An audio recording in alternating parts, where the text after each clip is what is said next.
the man behind the hustle and grind. This is pride, courage, determination, and perseverance. Welcome to No Luck's Given.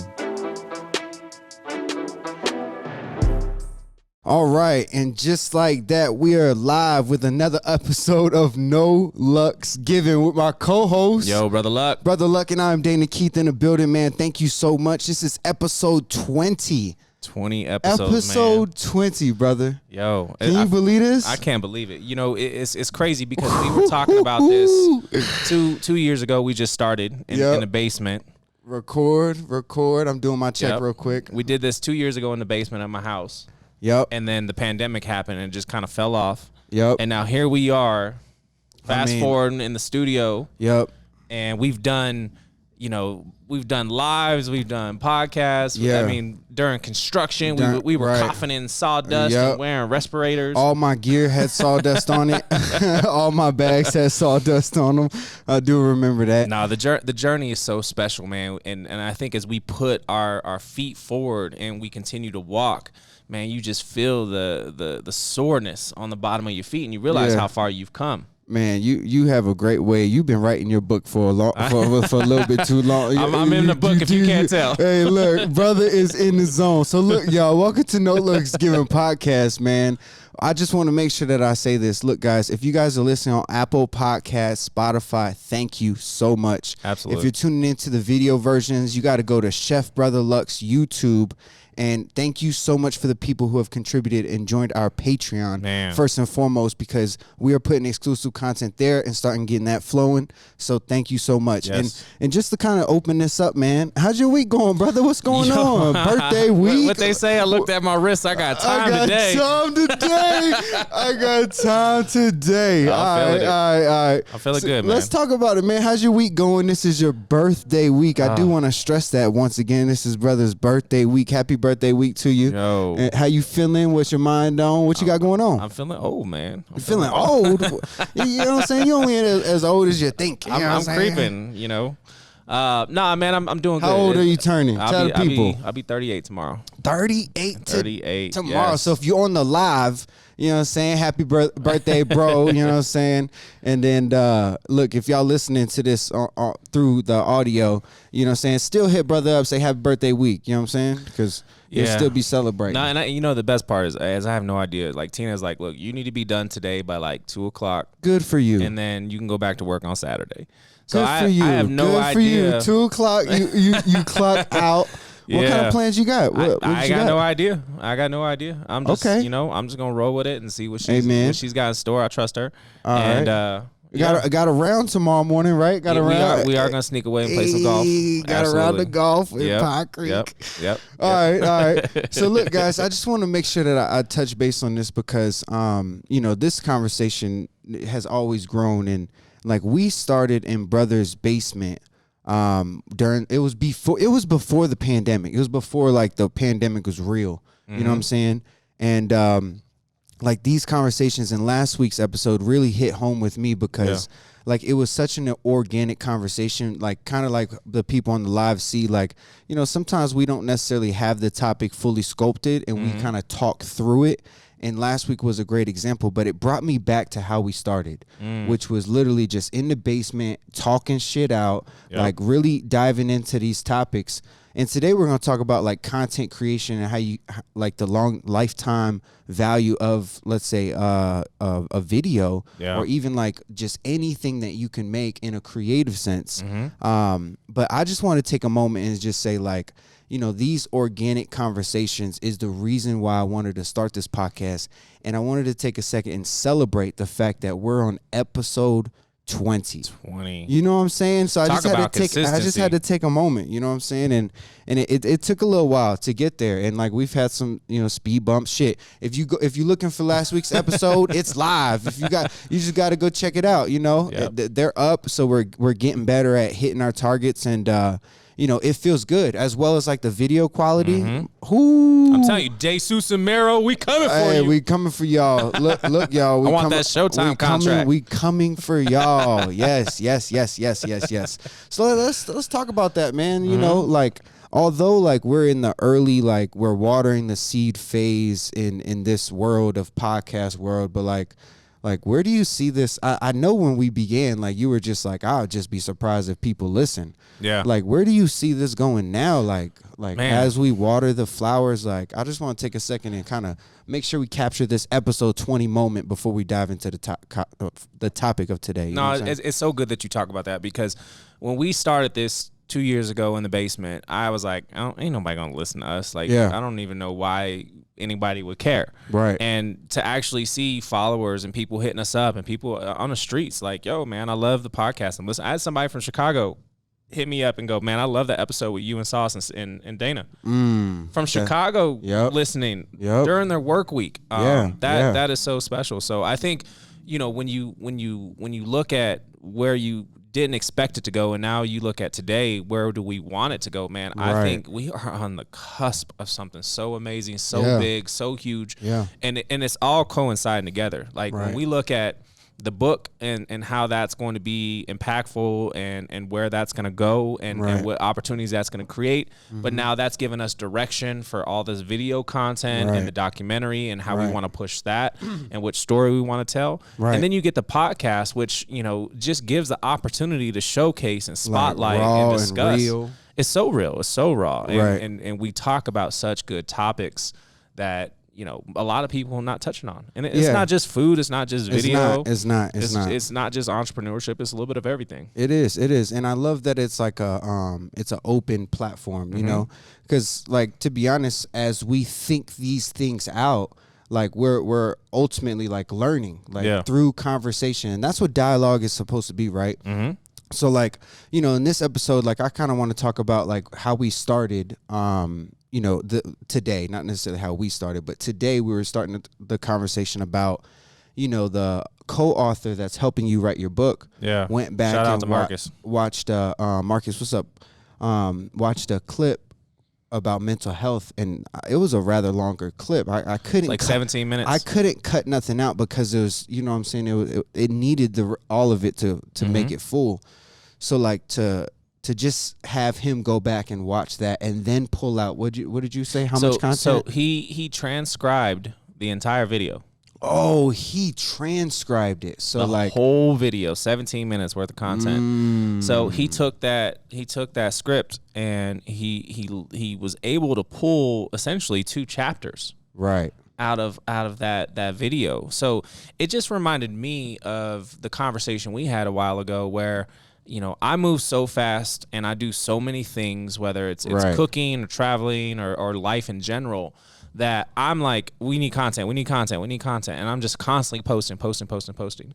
And you're like, man, content lives forever. Yes. The stuff we did 2 years ago is still relevant today. Yes. And I didn't really understand what you meant by that until he told me, hey, I watched that video on mental health on YouTube, and that is authentic you. Chills, bro.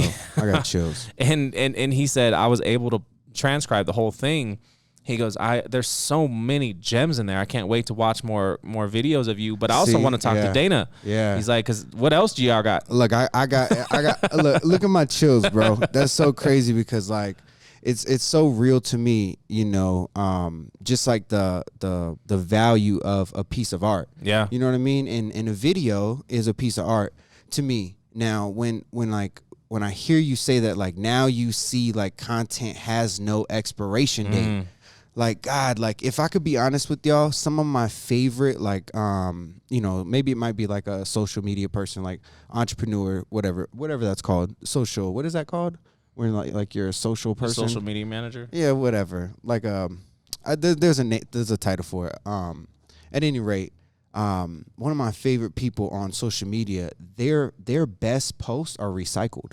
Yeah. Like their best ones are the ones that always work. And like it's so intriguing to me that every damn time I see it, it hits me the same way. Like I still watch that piece of content for the value that I got out of it the first time, as if I didn't see it and I know what's about to be shown. So like there's something there. And then like I have this conversation about like content creation for social media. Like there's so many different ways to to reuse content. Like what you just described is a totally different way that I imagine content being reused. Yeah. That's transcribed for a book. You feel me? Like I never thought of that. Yeah. I think of like splicing like different pieces into different content for like, you know, different things, and you can reuse a couple videos and make multiple videos from that. That's what I think about. And think about it too. Like we have 20 episodes of conversation between you and I on an hour. Yeah. Like imagine if that's transcribed. Right. What that opens up. So it's really nice to have the video content, because like as I was sitting there and I was writing, I was working on the Bobby Flay chapter, right? Beating Bobby Flay, and that's such a cool chapter. Is I was trying to write out this chapter about that experience and what I was feeling. I actually pulled up the video in here and I watched it. The Bobby Flay video. I watched the episode because I've never really like sat there and looked at the Beat Bobby Flay episode. I got chills again. You want to know why? Because it's golden here. No, it's not. It's because I keep getting these feelings because like what you just experienced is that video can take you back to that moment. Oh, I mean, I was immediately transported back to that moment, and I can remember the emotions I was feeling. I remember exactly what was happening when I did certain things. Yep. And you said it the best when we were talking about it. I bet you've never actually given someone that perspective, because you've never seen it or watched it at that point. So I think that's something that's really cool about having video content and preserving it, but being able to watch it later is you can go back and look at it. And I mean, the chapter I wrote is phenomenal. It's a really cool chapter. Yo, kudos to you, because I heard a piece of it. I haven't heard the whole chapter, but the piece of it is great. Like it literally captures you into a space to where you know, you can visualize what bro is talking about. Yo, which is super dope. I put in there that I made Bobby my bitch, and he took it out. He took it out. He said I can't put that in there. Oh, so. Your co-author did? He said we can't do that. So that's too much spice. I thought you were supposed to spice it up. I was writing raw, and I was putting things out there on how I was feeling, and that's how I was feeling at that moment. I thought you were supposed to. That's what you're supposed to do, is squeeze the juice. That's what I thought. So, you know, Marcus, we're gonna have a conversation. I like that line. No. He what he did is he spun it into this really good metaphor, and it's gonna tie in later in the book. Oh, that's dope. But it was such a cool piece. So you know, I think it's important to remember that the video you're filming today, the content that you're recording today, will be able to be used far down the line, right? Yeah. So make sure you're documenting whatever you can. Yeah. When we talk about like coming off of Top Chef, right? I knew when I left Top Chef after I knew after leaving Top Chef and being on the show, I didn't own any of that content. Right. I didn't have any of that content. Right. Like they literally had 2 months of my life in their hands to do whatever they wanted. So that was kind of what started our conversation, was like how we started working together in the get-go. Yeah, is like, hey, we need to just record, man, because we're doing cool stuff. We're gonna be doing cool stuff. The show's gonna come out. The brand's gonna change. Right. This is the time to start talking about what we're gonna be doing. So that's how Dana and I started working together, was literally coming off of Top Chef Colorado and realizing I don't have any content. So here we are 4 years later. And we're finally understanding, like, hey, all this content we have is a gold mine. Yeah. How do we get it out? And understanding that, hey, even though that, you know, even if it's events to me, even though like we can't have the conversation that there is a timeliness to some film, that if it comes out sooner, like, it has a different impact. But at the same notion, a film that, let's just say for an example, an event, it comes out on whatever day it comes out. They have no idea when that actual event was. Yeah. And truth be told, they don't even care. You know what I'm saying? And I love that you brought up the fact, you know, that even like for someone who's watching today, you know, the message could be is like, film now, document the process now. Yes. Because like as you go back to that content, like you can reuse that to capture a space and time. You know, I always go back to like my entrepreneur speech that I had like when I first quit my job in like 2019. That I did like it was a 6-minute speech, but then it was a 20-minute Q&A. So it's like 26 minutes of content that, like, if I could be honest with you, like this year when I was doing like my good promo run, that was every Monday I used a clip from that speech, and that ran me for 3 months. Yeah. Like, and that's my most engaging post was every Monday morning, like that entrepreneur post. Yeah. And most think about this. The coolest part about recording now is when you watch documentaries and you think about how documentaries come together, and if somebody had a hope or an interest, right? There's something there. I'm going to scratch. Yep. And then they start to scratch and they start to record. And then over time, this documentary naturally comes together. Yes, it builds itself. Right? It builds itself. Right. So when we think about our last 4 years, right, coming off of Top Chef, Yep. and we've been recording this whole time, Yep. think about what's happened, right? You've got footage of like me crying in a restaurant because COVID and laying my staff off. You got footage of that's a dark video. Actually, that was when I remember that video because I was playing with light and I made it too dramatic, and then your speech was emotional. Yeah. So like the too dramatic film and then emotion just was like, whoa, dark. that Yeah. shit was raw. Yeah. I still remember that. Yeah. And then you captured like the perseverance, right? The determination to fight of demoing this space, right? Yep. Me with a sledgehammer. Yep. Us outside doing a fence building to survive COVID and do curbside dining. Like we have so much unique like it's building itself. Right. Because I hadn't even thought about this as I've been working on the book.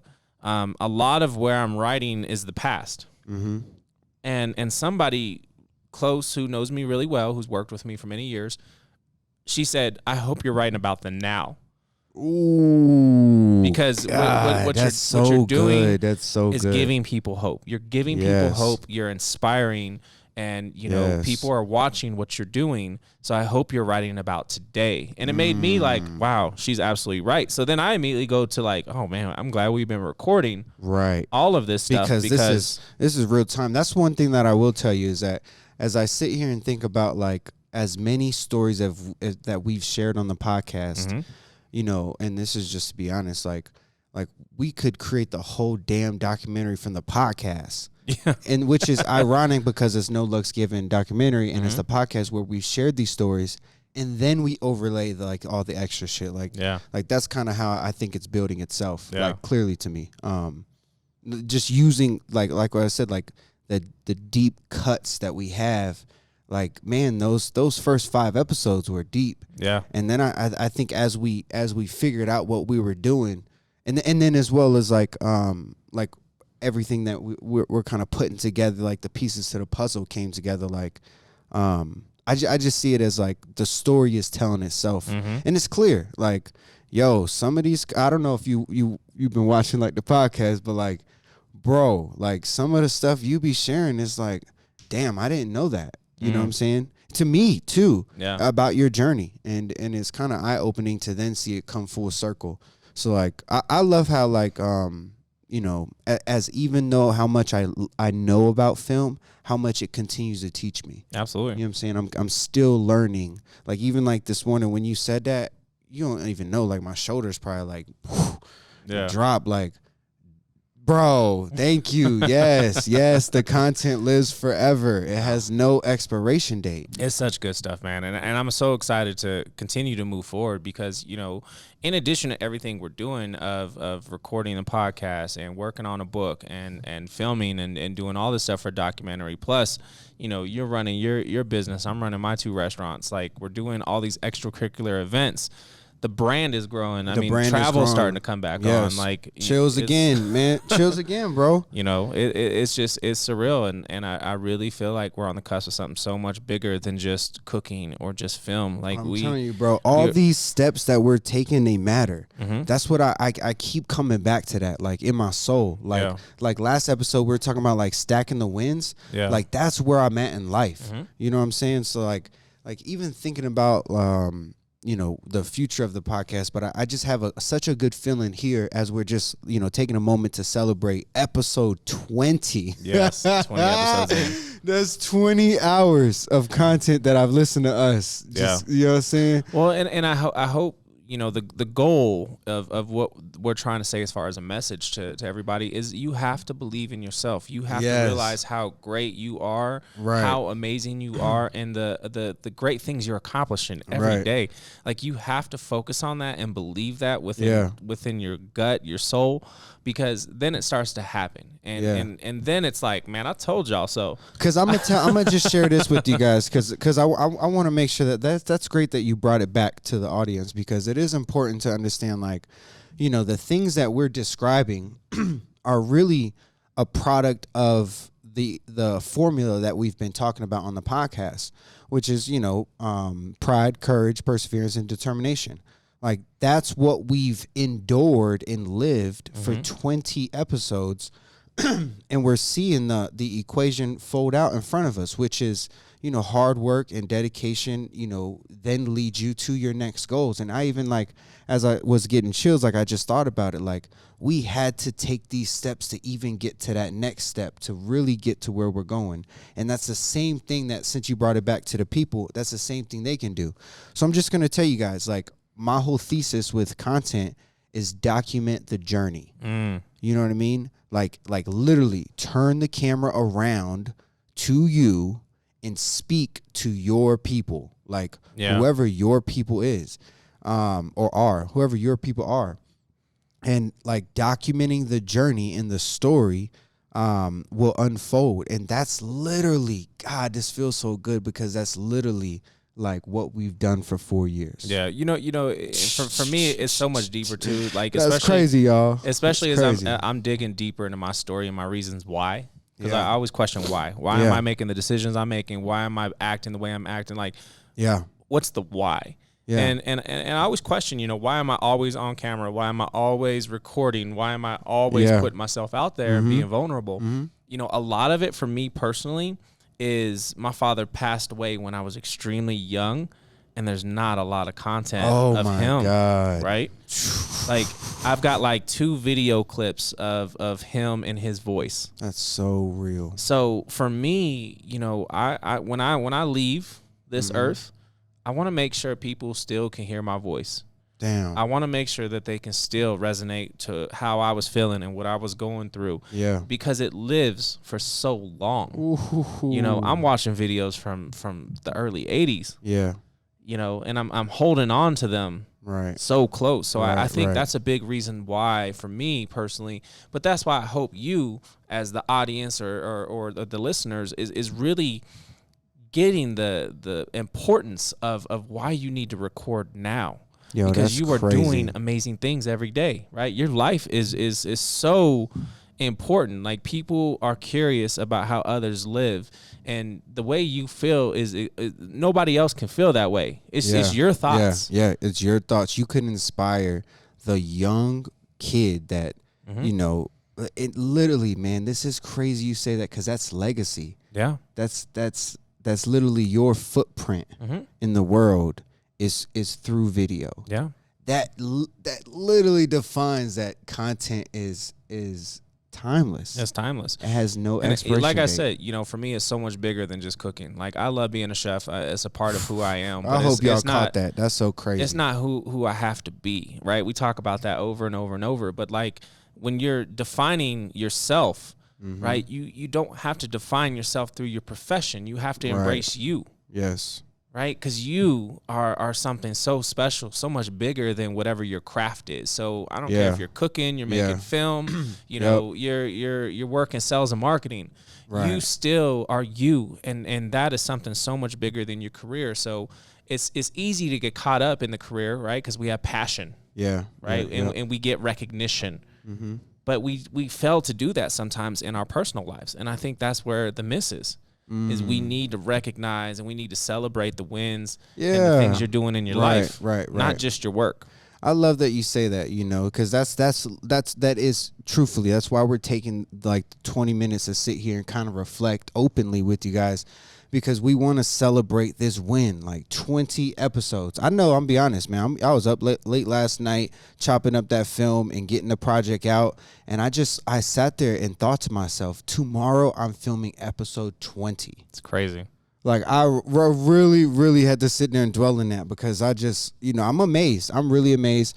I'll just be honest with y'all. Like I put out the podcast, late last night, and then this morning I woke up. I had a text message, and it was from my buddy. Shout out Double R. But he was like, "Great podcast. Thanks for the early morning release." He listens to them like in the beginning of his day of work. So like. Just stuff like that, y'all. Like you don't know who you're reaching. You don't know who you're reaching, and then that feedback loop, you don't know how that helps us because we always say like if we inspire one person, like that makes it worth it. But we don't know who that person is. Absolutely. Until they really bring it to our attention. No, you know what I'm saying? It's you don't realize the stretch, and I had a good crazy, friend. yo. I had a good friend come visit this week, and I haven't seen him in 18 years. Right? Yeah. I haven't seen him since he joined the Army and eventually got deployed, and he spent the last 18 years in. And there was something he said that's just still been sticking with me in regards to how far that reach is. He said, internet was shoddy out there, but man, I couldn't tell you how proud I was to see you on television. Whoa. Like this dude's in the field in the Middle overseas. East watching. Paying attention. So think about that. Okay, right? So that takes me to a whole nother zone. Like think about the power of the internet. Yes. With these videos, you know what I'm saying? There's no barrier that you can't surpass. No gatekeepers no more, y'all. So no gatekeepers, y'all. It's so important to continue to talk about what you want to talk about and really identify with a group of people that feel the same way you feel, and it could be on things that they find similar. It could be through food, right? It could be through stories. It could be through trials and tribulations or perseverance. But everybody's curious on how you doing stuff. Like I had somebody the other day hit me up and like, "How are you doing your book?" Yeah, because like here's how I got some information on how to actually write a book. So they were like, "I want to work with a publisher." And I want to go this traditional route. And I'm like, I didn't go that route. Yeah. I could have. Right. I have a lot of colleagues who all signed on to do a book deal where, they got an advance of $10,000, $15,000. And that was their money to essentially write the book. And then if they needed to hire the ghostwriter, they would pay it out of that. And then the publishing company would actually go through and do the printing, they would do the editing, they would do the artwork, the photography. They'd get the books printed in your hand and then get you set up on shopping and then put together your book tour. So I can see that, but at the end of the day, you're still going to depend on me to push my product. So right. Anytime you get a package fronted to you, there's a cost there. There ain't nothing for free. Yep. So what are you giving up? In the back end. On the back end, which is what I always question. So, when it came to the deal, my first question was like, well, how much does it cost total to do a book? Right. And a total book cost about $25,000. So if it costs $25,000, how much do I own on the back end? Well, if I pay for it up front, at least I got the money on the back end, which means I can do what I want with it, and I own the licensing. Right. Which is where a lot of publishers actually take their money. Right. 100%. They take the licensing. Right.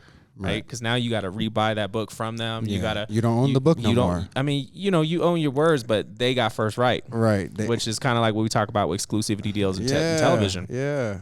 So for me, it made more sense to pay the cost up front and control the back end, because now I can set up my own book tour. I can set up my own marketing strategies. I can control everything all the way through because it's my product, right? It's my dollars. I don't owe nobody nothing. So I love that we're having this conversation, because then it turns into, it's not just about content and videos, guys. It then turns into like IP, like intellectual property. Like, that is one of the most important things that you can be doing. This fly is killing me, y'all. I'm sorry. It's that season. Intellectual property is one of the most important things you need to protect, right? Because we always talk about, especially coming off TV. Let's break it down for people, because before, probably 6 months to a year ago, when people would say IP or intellectual property, I had no clue what they meant. So break down what IP is for the people. So you can actually hire a lawyer to protect your intellectual property, right? So your brand, your name, your ideas, your thoughts. That's something that is so important. A lot of chefs that I work with, and a lot of colleagues that I get to work with coming off of television, everyone's always like, oh, do I need to hire a manager? Do I need to hire an agent? And that's the first place they go. But at the end of the day, they're not protecting their intellectual property, which is what you can sell. Right. If you own your IP, you own your intellectual property, you can now sell that product. Right. Right. And that's something that's so important. Can't nobody take that from you and be like, oh, I got the recipe for your poppers, I'm going to sell your poppers. Right. That's my IP. So it's so important to hire that lawyer to be able to lock down your IP and get all that stuff squared away. Okay. So then you now own that content. Because see, that's so good, y'all. Y'all didn't see that happening in real time. See, I didn't even understand IP that well. See, I thought it was just like what you know. You know what I'm saying? But IP is what you know. But what you're describing is what you know that's protected. Yes. Absolutely. That's a difference. These are your ideas. That's the difference that I just gained right there. This is why I'm valuable. Ooh, that's hard. And that's something that is so different, you know, because when you go to the other direction of like, oh, I need a manager, I need an agent. Well, I mean, are you getting into the entertainment industry? And if you're getting into the entertainment industry, then you'll probably eventually need that person. Yeah. And really that person is just the person to negotiate for you. Right? Because the artist should never negotiate their prices. They should never negotiate, you know, what their worth is, because they're always going to downplay themselves. Yeah. So you always need somebody to be your third party. Right. So that's something that's so important. But at the end of the day, you have to protect your intellectual property, protect your brand, protect your name, protect your thoughts. Get that stuff squared away first, and get it on paper, get it on legal paper. I was just gonna say that, like, get it out, because like you know, I'm writing the book. Mine is an ebook. Brother has a physical copy book. And mine would be ebook too. Ebook and regular, whatever. We going every outlet. Whatever. He doing both. But the reason why I say it is because like I just had to get it out. Like maybe mine ain't gonna hit the books yet, because maybe that's the next step. Yeah. But I got to get it out. I got to get that intellectual property, those ideas, that book, like that concept. I need to get it out. Yeah. So like that's what I would encourage everybody who's listening. Like think about the things that you know very well. Like the things that you know. I just said this last night. Like if somebody was to call you. And they're calling for help. Yep. What are they calling for? It depends on what time of the night it is. That's hilarious. That's hilarious you say that. But for the people in the world, as I ask you that question, and you think like, oh, people call me for this. Oh, for film or for food. Like that's what your craft or passion could be, but that's where your IP lies, because that's where you have value in the marketplace. That's what I'm trying to describe. And you got to be consistent with it. You know, I ask a lot of people for advice. I'm very humble in that manner, because I don't know nothing. Right. And I maintain that mindset. I don't know anything. I know a lot of stuff, but I don't know nothing. Right. So I'm always coming from a place of curiosity. Right? I like that. I'd much rather go about my entire day asking questions than giving directives. Ooh, I wish more people understood that. Right? Think about it. The most powerful person in the world, the president, doesn't tell people what to do. He asks questions. What do you think? How should we go about this? That's what would you do? Okay. Yo, you just hit me with a big nugget. Like I need to ask more questions. I encourage all of you who are listening, watching, sitting a part of this. Go about one day, and just ask questions to your team, to your spouse. Damn, that's gonna be hard. And I think you will be amazed at how much that exercise is going to give you, because you're listening now, right? Yeah. You're not giving your opinions; you're asking questions. And coming from a place of curiosity is so good. So, like, even with writing this book, like I hit up Padma. And Padma from Top Chef, I hit her up because she's written a couple books. Yeah. And I was like, what advice do you have? And she was like, you need to write at least every day. 20 minutes. I love that. Just make the time to just put 20 minutes of words on paper. Yep. And it's so true, especially writing a memoir. Like, I love that. You need to get your thoughts out. Now, some of them will make the book, some won't make the book, but you got to be able to. And here's the thing. I ain't got her cell phone number, right? I filmed a TV show with her, but I have social media. Right. And she's just so humble that she will always respond. But you have to utilize the tools in front of you. There are so many tools that are available to get answers and come from a place of curiosity and get people to bless you. I can't tell you how many times you post and you're like, man, I can't believe this person just responded to me. Yeah. All the time. Yeah. Because we're good about that, right? Yeah, that is crazy. We can go there, but I'm gonna take another turn here. because I love what you said, like, in a sense of like just asking questions. And I thought about it for a second, like, you know, asking questions, you know, then leads to you having to listen. And then having the curiosity, like the pure curiosity to hear and listen, then allows you to ask more questions. Yeah. And I sat here for a second because I really, like, that hit me, like, if I could go a whole day with asking questions. And I was almost like, you know, stunned by how great my life would be if I asked more questions. Because I will be, you know, honest with the listeners here, like, you know, I don't ask enough questions. Like, I almost, like, it is what it is. What you tell me is what you tell me. I'm not gonna pull anything really like out of, like, anything more than what you give me. Yeah, you know what I'm saying? Because you got to think, a lot of us are very controlling, right? We like to be in charge. Yeah. We like to give direction. But when you ask a question, you have to wait for a response, and that gives you the opportunity to collect data. So it's one of the things we talk with a lot of our team members as in leadership is, I need you to not respond immediately. Don't respond emotionally. I need you to wait a day. So collect data and make a very educated conversation and response rather than immediately just popping off with, you know, 'cause I can't tell you how many times Tina tells me this. She goes, so good. She goes, stop thinking about what you're going to say and listen to what I'm saying. Right. Because I'm totally that person. Yeah. And what's crazy about that is you know, they say, like, a lot of people have, even when, like, for example, you're still hooked up with the clip. Even like, for example, during a conversation, a lot of times you already have what you're going to say in your brain. Like already, like, loaded, like, you know what I'm saying? Like, one in a chamber, if you will. Like, so, like, having the intention to truly hear and listen. I think that the reason why I went left here on this, because you were talking about social media as a tool, and I just sat here and thought for a second, like your damn mind is the tool. Like, my mind is the tool, and if I use my mind to ask more questions in everyday scenarios, like every conversation I have, like, in life, if I ask more questions, I would not only be more engaged in the conversation, too, I would then be more intrigued to listen and hear. Yeah. And then I could be able to ask more questions. It would make a deeper, you know, relationship. I don't know why that just hits me so deep. And think about it this way. One of the biggest businesses in today's world is data collection. Yes. Right?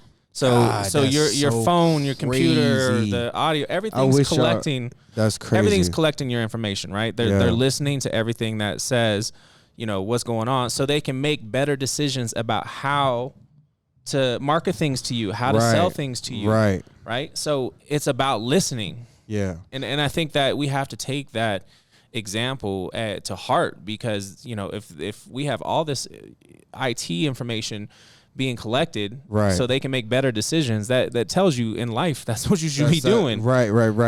Ask questions. Asking questions, collecting data, and then making the decision based off the data.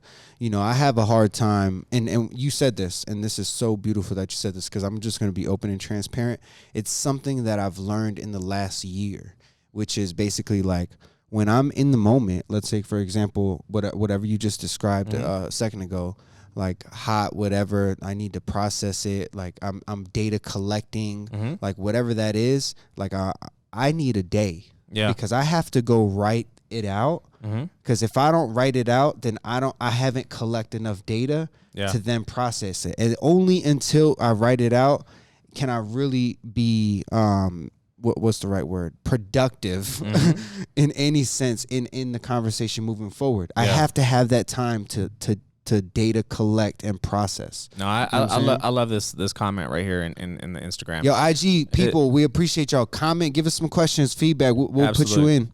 So Shorsey said, yes, questions and listening generally are vital, but only if one removes or restrains preconceived notions, right? Yo. And that's so real, because that just touches on what we just talked about, which is stop thinking about what you're going to say and listen to what I'm telling you. Yep. So that's something that's so important, is you have to listen without, your idea is already formulating on what your response is. You have to listen to what they're saying. That is so important. And that goes to relationships, that goes to workplace, that goes to friendships, that goes to life in general. You got to listen to people and really hear what they're saying to you. Like, just, can you hear Jimmy, or are you listening to Jimmy? Right.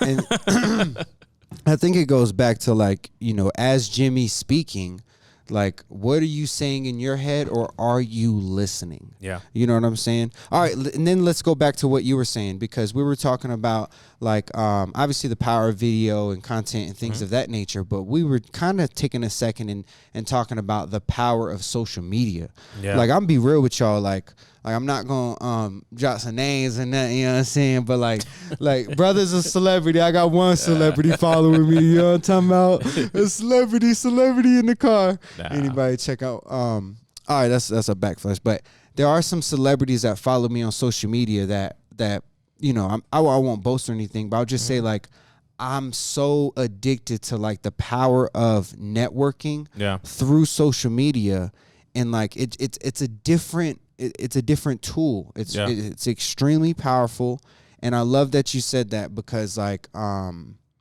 people don't take advantage of it and use it in the right way. Absolutely. I mean, I was very intentional that I needed to get my followers up on one platform, and Instagram became that platform. Yeah. And once I was able to reach a certain status and gain a blue check mark, I knew how important that blue check mark is, because when I comment on other people's stuff, that pops up. Right. So they see that, which makes them pay attention to you, which usually leads to clicking on your profile. Right. So I'm very intentful on when I comment on certain pages or certain vendors or certain things, because I know that's going to put you to the top. So damn. It's one of those. IG, I need my check. I'm official Dana Keith. I'm official as hell.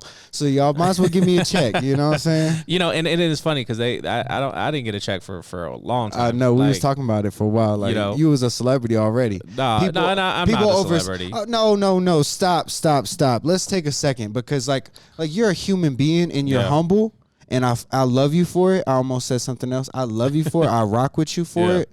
But you're a celebrity, bro. No, people identify, and I think that's something. So last night, Tina and I were at dinner, and we're walking out of the restaurant up in northern Colorado Springs, and that's why I love my city.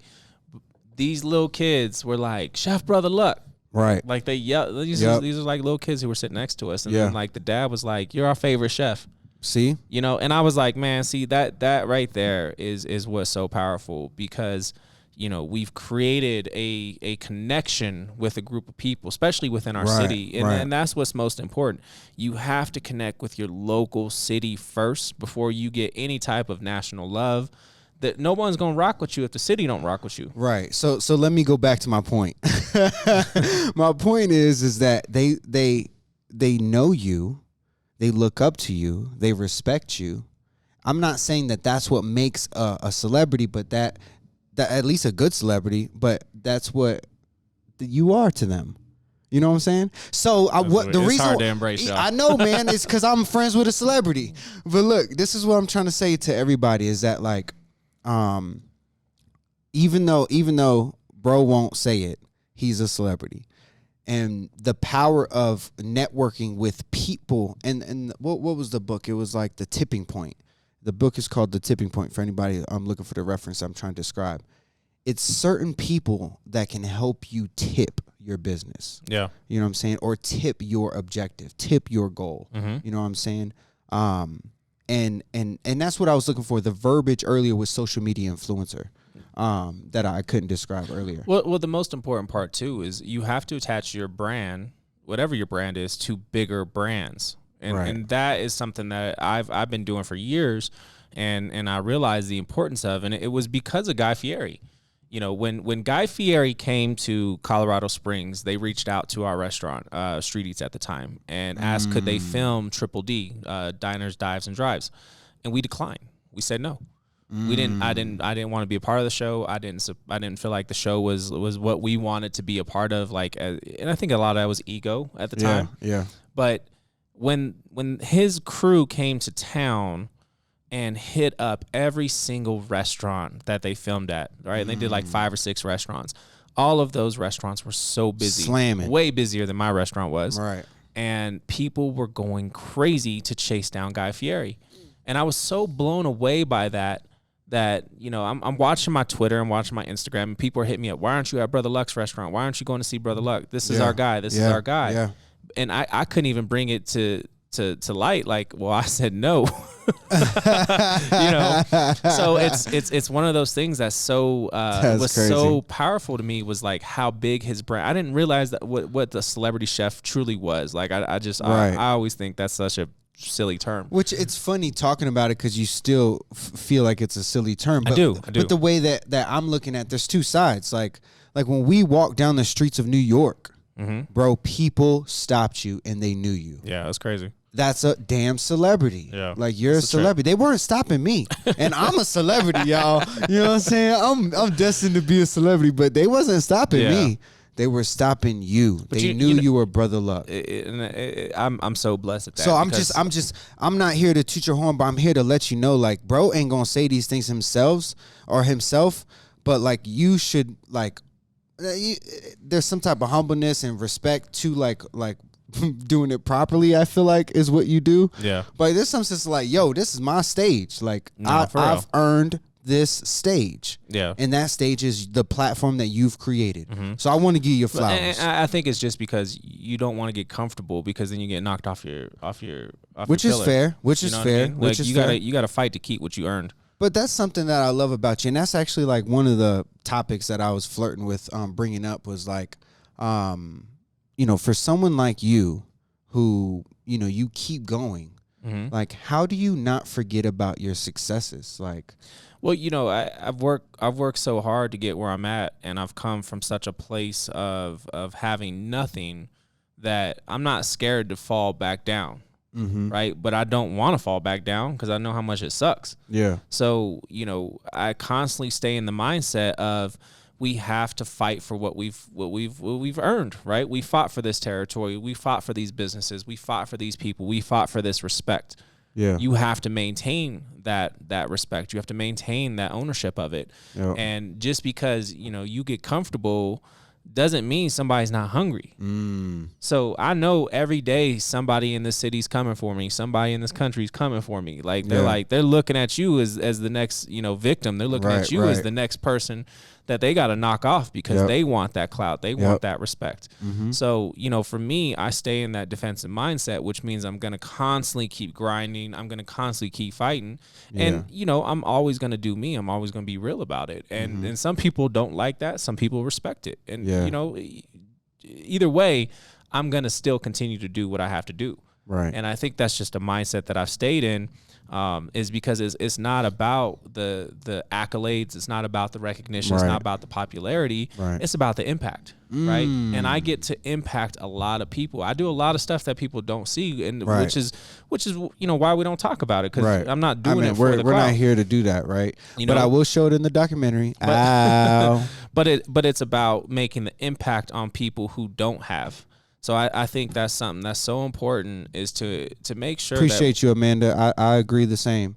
And just for the people listening, Amanda on IG says, "Real talk, you are the most humble person I've ever met." I appreciate that. Which is true, man. They know their family. He's super humble. Like he won't talk about it. That's what I'm here for, y'all. That's what I'm here for. You feel me? Yeah, but that's a big piece, man. Is we have to make sure that we're focusing on the impact, because what we've been able to overcome, what we've been able to accomplish, this is something that other people have not yet to do. So that's why your story is so important. That's why it's so important to make the impact and be accessible, be approachable. God. That's why it's so important to document your journey, is because that can inspire somebody. And that's what we hope. Chills, I mean, that's the whole purpose is the impact. Once again, going back to what brother's trying to describe, and that's the impact, y'all. That's the big piece, you know. And you have to pick whatever demographic you want to go after. Like for me, I resonate with obviously a lot of adolescent youth, a lot of troubled youth, which is why I put a lot of work into that This is why I spent a lot of time with single family, single mother homes and kids who are growing up in the system. This is why I spend a lot of time with military because of our connection with the military and my brother and his story. So, it's why I focus on those specific groups, because that's where I can make my impact, which is so much bigger than some recognition on some television show that don't mean nothing. What I love about brother is that like the things that he does is personal to him. It's connected so close to his why, and like for example, the kids that he helps at risk, it's because he was once that kid. Yeah. You know what I'm saying? Well, like here's a perfect example. So I was sharing this email with Tina the other day, and it hit me hard. It really did hit me hard. So there was this teacher who sent me an email. She was like, "Hey, I really want you. Thank you for taking the time to say that you would be willing to talk to our class via Zoom. But I want to share with you. I work with troubled youth, high school level, usually juniors, seniors, and these are the kids that everybody is giving up on. And we talked about how it's not weak to you're not viewed as weak to talk about your emotions. And I shared some of your videos with my class, and it brought tears to some of these students. Yeah. And it started a whole discussion within our classroom about how, a lot of them are viewed as angry when in reality they're just insecure or misunderstood. Right. And that's something that, hit me really hard, was like, there's videos that we are filming or things that we're talking about that are being played in high schools with troubled kids. Yeah. And it's us just sharing our story and the impact that it's making on them, which, man, that's powerful. That's so powerful. I'm humbled by that, and that's what keeps me grinding. That just reiterates like the power of content, and like you never know where it's gonna land. You know what I mean? I'm gonna give you guys an example. This is a random example, but it's truthful. Like I did a lot of content in the past few years, but the most ridiculous piece of, and when I say ridiculous, like they're the most fun. Like they're the things that are not professional at all, but they're fun for me. And they're honestly, it's probably like the easiest things that I do. But the most ridiculous videos, the wildest people that I'm not gonna name drop, but like some powerful people in powerful places saw these videos. Like it landed in their lap. So you telling me that lion video is sitting in somebody's lap now? I'm telling you, bro. They watching the lion video. They watching you roar. You know what I'm saying? But no, I think the reason because it brought me to that, because obviously we didn't plan for our videos to be in a high school classroom. No, impacting kids in whatever way that it landed.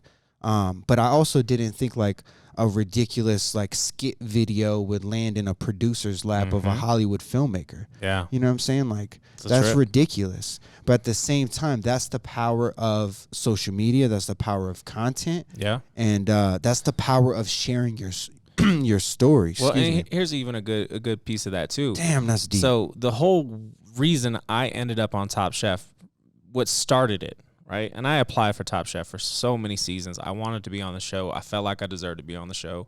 I had friends who had been on the show, and that was something that was, at that point was a goal of mine. Yeah. I never got a call back, right? Never got a call back. Always applied, never got a call back. Made a couple interviews, never got a call back. It was just never meant to happen. I went to travel Asia, and I documented my experiences in China and in Japan via essay. Yeah. And that actually got published on Newswire, which went across the country to all these different media outlets, and they have the choice to pick it up or not. Right. Somehow that document, that essay that I wrote, ended up in a producer's email, and she contacted me through my website on the info email, saying, "Hey, y'all see how this goes, y'all. I hope y'all paying attention." She said, "Hey, I'm looking for chefs who have some Cantonese or speak Cantonese or Mandarin." Yeah. She's like, "So I'm looking for chefs with Chinese backgrounds." She's like, "I don't even know if that applies to you. I just read this amazing article." If not, I'd also like to talk to you about Top Chef. Dang. Because I'm going to be involved in the next season. And I was like, my immediate response was like, I don't speak either, but I can get Rosetta Stone and get it down within like 3 weeks. And then it started the discussion of like, hey, how come you didn't pick me last year? Yeah. So it just goes to show, like, when you put your content out, you record your content, you film it, you write it down. You have no idea where that's going to go. This ended up in a casting agent's email, which then led to her emailing me, and then me eventually making the show, getting on Top Chef. So it's crazy because like. Ooh, that's crazy. Isn't that the sum of what we're trying to describe here? Everything, like, full circle. Like, that's it, y'all. That's it in a nutshell is you never know where it's going to land. You never know who it's going to impact. Mm-hmm. You just have to do it and put it out. That's so powerful, y'all. Record it. So powerful. Because, like, for me, I got everything. I got a whole bunch recorded. It's just not out. Mm-hmm. And I think that's why I had to find some type of understanding that, hey, this is timeless. I just got the right time and place to put it out and deliver it. Yep. All right, y'all. I real quick, I do want to take a couple minutes. We're on the back end of the episode here. We got about 5 minutes. If you're on IG or Facebook, I want to give you a second. If you got some questions, like, let's answer those live on the podcast. I do want to go into my final question, which is always about, helping our listeners, giving them an actionable step, some type of tip or advice. And this week, we're going to talk about how can they feel more comfortable? How can they turn around that camera? Like, how can they leverage the power of video to then, a few years later, look back at it and, like, say, hey, like, I started filming my journey when episode 20 came out because Brother Luck told me this. What would it be? The most important thing, and I think this is important for everybody, when I turn the camera around, right, and I'm filming myself, or Dana's filming me, or I'm filming a TV show, I hate the way I look. I hate the way I sound. I'm so damn happy you said this. This is great. Thank you. I can't stand, like, I see every flaw. I am my worst critique. And I still push through it. So that's something I think is so important. I don't care who you see on TV. They are not happy with how they sound. They're not comfortable. They're not comfortable. They are not enjoying what they see or what they hear. So you have to push past that part because your message is still your message. And that is something that is so important. So get beyond the critique of, like, man, I think I'm looking too fat. Oh man. I need to, I gotta get some more makeup on here. Get past that part, be authentic you, and start recording. I think that's something so important. The thing I want to ask you, I love that you said that, by the way. The thing I want to ask you is, as a filmmaker, what do you suggest when you're working with an iPhone or a Droid, how to actually record? What are some better ways to make your content look better? No, this is great. That's a great question because I think the answer is just film, because a lot of these phones, first off, like, they're like $1,000 anyways, but they have great cameras on them. But I think to answer your question, like how do you make the better videos? I think it's the audio. The audio, whether you have headphones that can record right into it, like, those are my favorite videos from people that, are content creators, that it's not like, a production film or anything. It's simply because they have good audio coming out of those videos that I attract to them. The rule of filmmaking is that you can have a terrible film and great audio and it'll work with the people. Like, the people can watch it. But if you have a great film and terrible audio, you can't even get nobody to watch the whole thing. Like, so, use like, subtitles. So my answer to your question would be is, like, even something so simple as you have an iPhone, like those little headphones that come, I don't even know if they come with them no more, but like those headphones that you just plug in, like, they have a microphone in it. Like, that is so easy that most people have that can get you great quality. And then also, like, something so simple as, like, a tip like this, like going to a window, like, bro, that's the easiest tip. Get your good lighting and hit record. The window needs to be behind your camera. No, the window need to be. Oh, yes, behind your camera. You never want a window behind you. All right, good. I'm glad you said that. Behind the camera, so it's in front of you. You know what I'm saying? It shouldn't be behind you. But all right, y'all. I do want to make sure that I give y'all my tip, okay? Because this is my tip for anybody who's a little nervous. Like, and I love that brother said this. This is what I was wanting to say in the beginning is that they always tell me like, hey, you're great on camera. They tell me that. You know what I'm saying? You speak so well. Yeah, you speak so well. Like, you don't even know. Like, in my brain, when I said that, I didn't even know what I was going to say. But, like, even, like, for example, like you sound so well. Like, I hear a different voice than what comes out of the machine. Absolutely. When I speak, I hear my voice, and I think that's my voice. And then when I hear it, like, yo, that's not really what I hear. So, like, I really relate to what you said is that even when you get on the camera, you don't like what you see. You don't feel comfortable, but you still do it. Yeah. Here's my tip. So my tip to anybody who wants to, document their journey is you don't have to put it out now. I know that this is going to sound opposite of what we've already told you in this process, but this is what has soothed me, especially through the last year. Because there was a time period where I filmed a lot. I filmed like my whole life at one time period. And like, I haven't put it out, but I've been going back to those files. And it gives me such a sense of peace in my mind that I filmed that shit. And that even though there's a lot of days where I choose not to document the journey because I live a private life, whatever. Like, I'm really not social media, y'all. I regret it. I regret it. Like, even right now, I'll be honest with you, in the last year, like, I filmed myself a lot, but I didn't film my son a lot. I regret not filming my son a lot. Yeah. Even just to have the files, even though I don't have to put it out. Yeah. I do need to put out more content. That's not what I'm saying. But for the people who are worried, like, just film it. And then, like, obviously, I want you to put it out. Yeah. But you don't have to put it out right away. But you never know who your story will impact because it's not for you. Yeah. All right, y'all. That's my tip. I think there's a piece that you just said that made me kind of think of something that I had to learn the hard way over, the course of the last couple of years.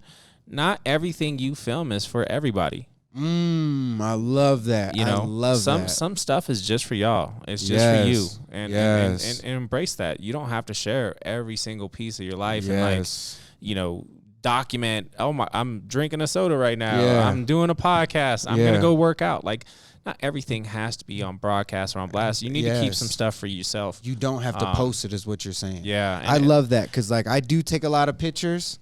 And I'm documenting it, but it's not like I'm on IG story taking the pictures. Yeah. I'm really in my camera. Well, and just to kind of give the background of where I really learned this lesson, and I have a lot of regret for it, is for Tina and I's 15th wedding anniversary. We went to Italy, and we traveled through Tuscany, and we had this amazing trip. It was like 2 weeks of just getting lost in Tuscany, drinking wine and siesta, and going to churches and looking at art and just getting to enjoy Italy.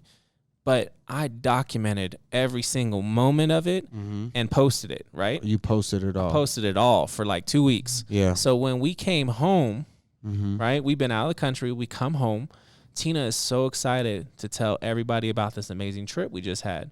And they're like, watched it. Oh, we have already seen it all. Seen it.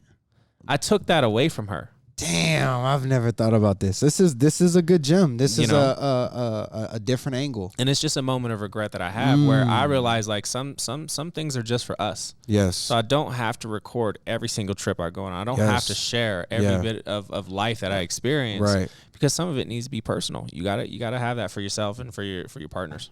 This is dope, y'all. Look, y'all, I can't, thank y'all enough, first and foremost, for being here, supporting, listening. But I can't thank y'all enough for being on this journey of episode 20. 20 episodes. 20 episodes, No Luck's Given. If you don't know, now you know. No Luck's Given is on Apple Podcasts, Spotify. It's on Brother Lux, so you got to type in Chef Brother. His real name is Brother. His real last name is Luck. So type in Chef Brother Luck on YouTube and find our videos. No Luck's Given podcast. The full videos goes up there. Yes. Beyond that, you can find Brother Luck on IG where? You can check me out, Chef Brother Luck, across the board, all platforms. All platforms. And my name is Dana Keith, official Dana Keith on IG. You can find me Dana Keith everywhere else. And look, first and foremost, brother, thank you for your time. It's your birthday. I want to make sure I take a second and give you a happy birthday shout out. Brother Luck's birthday is tomorrow. I love you, bro. I hope you enjoy your time. I don't know what you got going on today. I got to run because I got some things to do. We running way late. But thank y'all. I love y'all. Peace and love. And until next time. Absolutely, man. We out. We out. Appreciate you. The man behind the hustle and grind. This is pride, courage, determination, and perseverance. Welcome to No Luck's Given.